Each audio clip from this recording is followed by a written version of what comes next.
Hello बच्चों, पिछले class में हमने लिविंग क्या होता है और बायोडायवर्सिटी किया था। आज न्यू टॉपिक देखने जा रहे हैं जो कि है टैक्सोनॉमी।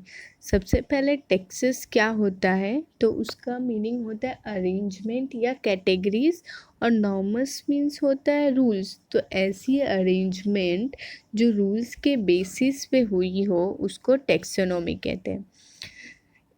टैक्सोनॉमी क्या है? It is a branch of science.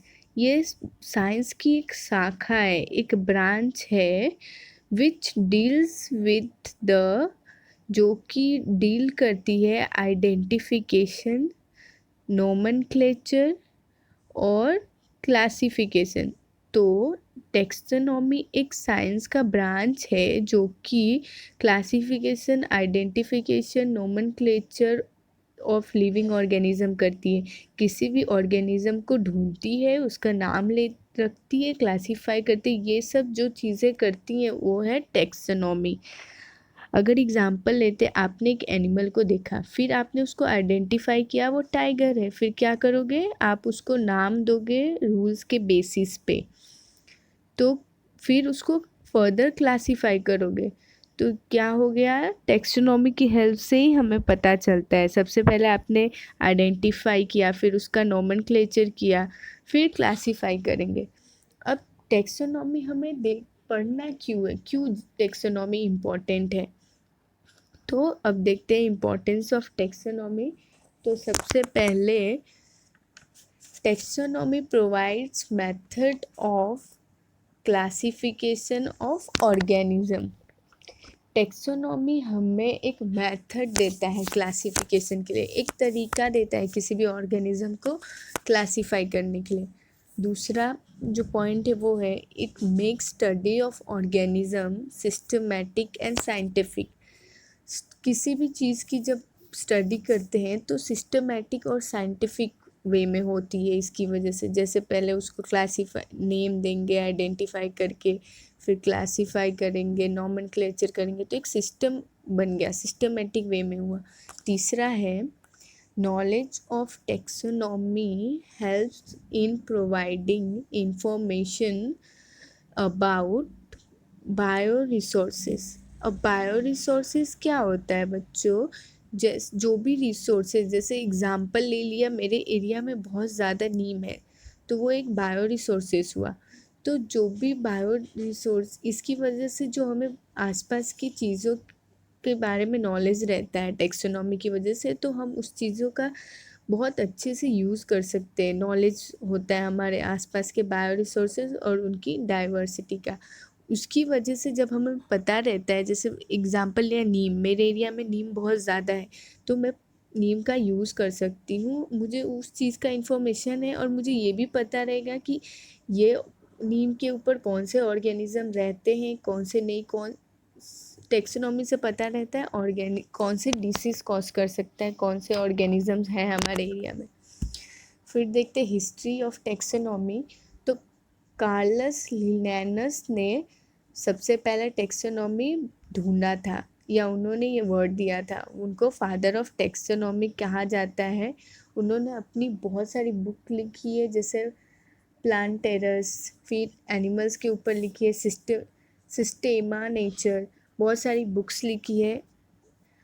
अब क्वेश्चन आएगा कि who is father of taxonomy, तो कार्लस लिनैनस। फिर अब टेक्सोनॉमी किस बेसिस, किस क्राइटेरिया पे काम करता है, कौन कौन सी चीज़ें उसके अंदर आती है, तो मॉर्फोलॉजी। मॉर्फोलॉजी क्या है? स्टडी ऑफ आउटर स्ट्रक्चर को मॉर्फोलॉजी कहते हैं। और एनाटॉमी क्या है? जो inner, internal structure, study of inner structure को एनाटॉमी कहते हैं। तो morphology outer structure, internal structure को बोलेंगे एनाटॉमी। फिर दूसरी चीज़ है साइटोलॉजी। वो क्या है? स्टडी ऑफ सेल्स को साइटोलॉजी कहते हैं। फिर है फाइलोजेनेटिक रिलेशनशिप। ये नेक्स्ट करेंगे, आगे वाले टॉपिक में और अच्छे से देखेंगे इसको। फिर प्लेनेटोलॉजी, ये क्या है? Study of fossils. अब हमें पता चल गया है आउटर स्ट्रक्चर, इनर स्ट्रक्चर। फिर फॉसिल्स की वजह से ही स्टडी करेंगे तब पता चलता है ये कहाँ से आया है, वरना हमें डायनासोर के बारे में पता ही नहीं रहता। फिर क्या है आइडेंटिफिकेशन। अब मैंने एक चीज़ को देखी जिसकी आँख है, मुंह है, कान है, हाथ पैर है, तो देखने से फिर मेरे को क्या पता चला, आइडेंटिफाई हुआ कि वो एक लिविंग ऑर्गेनिज्म है। अब उस देखने से क्या पता चला कि ह्यूमन बीइंग है, तो हम उसको नाम देंगे, नॉमनक्लेचर करेंगे उसका। नॉमनक्लेचर क्या होता है, साइंटिफिक नेम। किसी भी चीज़ को साइंटिफिक नेम देना उसको बोलते हैं नॉमनक्लेचर। अब नॉमनक्लेचर इतना ज़रूरी क्यों है, importance of scientific name, nomenclature के इम्पोर्टेंस। तो सबसे पहला पॉइंट है scientific name are unique and universal to species. मतलब ये यूनिक और यूनिवर्सल होता है। जैसे कि अब हम कांदा बोलते हैं, यहाँ पे अपने इंडिया में कांदा बोलते हैं, अब आउट ऑफ इंडिया जाके कांदा बोलेंगे तो किसी को समझ नहीं आएगा। इसीलिए एक स्पेसिफिक नेम होता है यूनिवर्सल हर जगह पे। ये स्टडी को सिस्टमेटिक बनाता है और ये बायोलॉजिकल कैरेक्टरिस्टिक के ऊपर बेस्ड होता है। फिर आगे देखते हैं, जो नेक्स्ट पॉइंट है वो है बायोनॉमियल नॉमनक्लेचर। बायोनॉमियल नॉमनक्लेचर क्या है, तो एग्जांपल से समझते हैं। अगर एग्जांपल लिया मैग्नीफेरा इंडिका, तो क्या मैंने राइट लिखा, नहीं, इंडिका हमेशा स्मॉल लेटर में आई स्टार्ट होना चाहिए, ये रॉन्ग हो जाएगा। तो मैग्नीफेरा क्या हो गया, हमारा जेनेरिक नेम हो गया, मतलब जीनस हो गया ये हमारा जी। और जो इंडिका है वो स्पेसिफिक एपिथेट है, मतलब स्पीसीज का नेम है। तो जो मतलब हमारे मैंगो का ये साइंटिफिक नेम है मैग्नीफेरा इंडिका। तो अब बायोनॉमियल नोमेनक्लेचर है क्या, तो system of providing name with these, जो ऊपर मैंने बोला जेनेरिक और एपिथिट, स्पेसिफिक एपिथिट, वो दो कंपोनेंट के system of providing name with these two components, that is generic name and specific epithet is called binomial nomenclature. ये दोनों कंपोनेंट को मिला के जब नाम दिया जाता है तब उसको बोलते हैं बायोनॉमियल नोमेनक्लेचर। अब हम सबसे पहले ये देखेंगे कि बहुत ये लिखने के लिए जो हमारा नोमेनक्लेचर है, किसी भी चीज़ का साइंटिफिक नेम लिखने के लिए कुछ रूल्स है।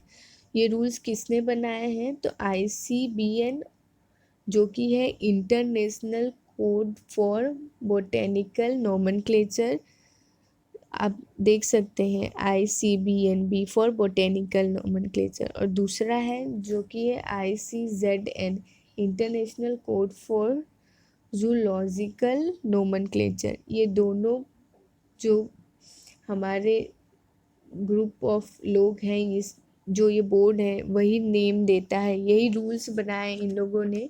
कुछ स्पेसिफिक रूल्स दिया है कि जब साइंटिफिक नेम किस वे में लिखा जाता है। तो सबसे पहला जो पॉइंट है वो है, अब एक एक करके सारे पॉइंट्स देखेंगे, जिसमें सबसे पहला जो पॉइंट है वो है biological names are generally in Latin and written in italics. मतलब वो लैटिन वर्ड्स होते हैं और लिखने के टाइम हमेशा इटैलिक्स में लिखा जाता है। किसी भी साइंटिफिक नेम को, किसी भी चीज़ का जब साइंटिफिक नेम लिखते हैं तो उसको इटैलिक्स में लिखते हैं। सेकेंड पॉइंट देखते हैं क्या है, the first word in biological name represent the genus while the second component denotes the specific, जो सेकेंड कंपोनेंट है वो स्पेसिफिक एपिटाइट बताता है। मतलब फर्स्ट वर्ड हमेशा जीनस का होता है, जीन्स का कौन से जीन्स की कौन सी प्रजाति का वो है, और फिर जो सेकेंड वर्ड होता है वो हमेशा स्पेसिफिक स्पीसीज होते हैं। तो सबसे पहले होता है जीनस, फिर होता है स्पीसीज। थर्ड पॉइंट क्या है, both the word in a biological name when handwritten are separately underlined or printed in italics to indicate their Latin origin. मतलब जब भी उनको हैंड रिटन हाथ से लिखा जाता है तो दोनों वर्ड साथ में नहीं लिखते, जीनस और स्पीसीज नेम अलग अलग लिखते हैं, और जब उनको प्रिंट किया जाता है तब वो लैटिन में लिखा रहता है। फिर फोर्थ पॉइंट, जो नेक्स्ट पॉइंट है वो क्या है, the first word genus starts with a capital letter while the species specific epithet start with a small letter। मतलब एग्जाम्पल लेते हैं, मतलब इसका मीनिंग क्या हुआ कि फर्स्ट लेटर जो साइंटिफिक नेम का फर्स्ट जीनस का है वो हमेशा कैपिटल लेटर रहता है, और स्पीसीज का फर्स्ट वर्ड इंडिका, जैसे एग्जांपल लिया मैग्नीफिका